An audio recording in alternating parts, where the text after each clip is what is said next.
You ever wonder why so many of those big, iconic brands you grew up with just disappear? One day they're everywhere, a part of your life, and the next, poof, they're gone. Well, today we're going to pull back the curtain on a powerful and kind of hidden financial maneuver that might be the real culprit. Yeah, it's a question a lot of us have been asking, right? We see the going out of business signs, we hear the news, but the real story, well, that's often buried deep inside a company's finances, where most people never think to look.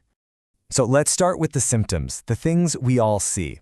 And honestly, it's like walking through a graveyard of brands that were once a huge part of our lives. I mean, come on, Toys R Us? Who doesn't remember that place? The sheer magic of just walking down those aisles as a kid. Its collapse really felt like the end of an era for so many of us.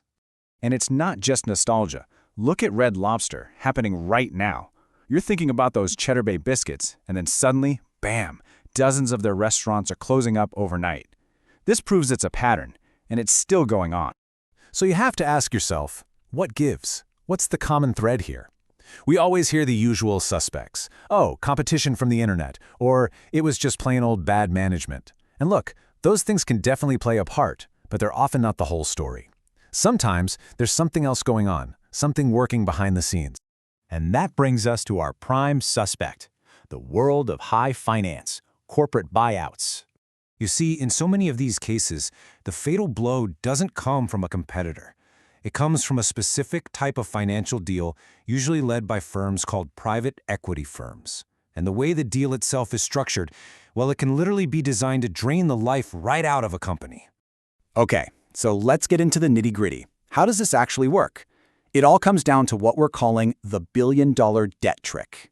Now, the official fancy term is a leveraged buyout, or LBO for short. And that first word, leveraged, that's everything. It's just financial jargon for using a ton of borrowed money, debt, to make the purchase happen. To really wrap our heads around this, let's break it down with a super simple example. Let's imagine we're a private equity firm, and we've got our eye on a company that's worth a nice, round $100 million. Okay, so here's how it goes down, step by step. First, we target our $100 million company. But, and this is crucial, we're not going to use $100 million of our own money. No way. We'll put down a small fraction, say $20 million. For the other $80 million, we just go to a bank and borrow it. Now you might be thinking, hold on, why would a bank lend that much money? Because the loan is secured by all the assets of the company we're buying. Its buildings, its inventory, everything. And now for the absolute key to the entire trick. Step 4. That huge $80 million loan, it doesn't go on our books. Nope, it gets transferred directly onto the company we just bought. And that, right there, is the trick. It's the core of this whole strategy. The private equity firm gets to own a massive company for just a fraction of the cost, and the company they just bought gets saddled with all the debt from its own purchase. Just think about that for a second. A company that was doing fine one day wakes up the next morning suddenly crushed by $80 million of new debt it had absolutely nothing to do with creating. So, what happens next? What does a mountain of debt like that actually do to a business day in and day out? Well, as you're about to see, it changes everything. This chart lays it out perfectly. On one hand, you've got a healthy company. It's focused on the future. New products, better stores, investing in its employees. But after a buyout, that company has only one priority, aggressively paying down that crushing debt. The focus shifts completely from growth to just survival. And how do you get the cash to pay that debt? You start slashing costs. That means firing workers, which hurts customer service. It means selling off the company's most valuable assets, like the real estate its store sits on, so now the company has to pay rent on property it used to own. And you cut corners on quality, on maintenance, on pretty much everything that made the brand special in the first place. You know, this is probably the best analogy for it.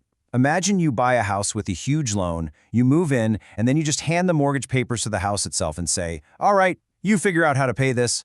It sounds completely absurd, right? But in the corporate world, it happens all the time. So why does any of this matter? This isn't just some abstract story for a business textbook. It has very real consequences for employees, for whole communities, and yeah, even for our culture. When these brands die, it's not just a logo that disappears. It's thousands of jobs that are lost. It's a local business in your town that suddenly closes down. It's a piece of our shared culture that just vanishes, all because a company was loaded up with a debt it could never possibly hope to repay. And that leaves us with a final, really important question to think about. This financial trick can generate enormous wealth for the people who do the buying. But when the dust settles and the brand is gone for good, who is it that truly ends up paying the price? Hey y'all, I hope this helped you understand this stuff a little better. Let me know in the comments, and let me know if there is a topic you are curious about. Maybe I can help. You can also check out these 2 videos. Hope they help you. Make sure to like, subscribe, and hype this video. Always appreciate y'all, and thanks for stopping by the Stoop. God bless always.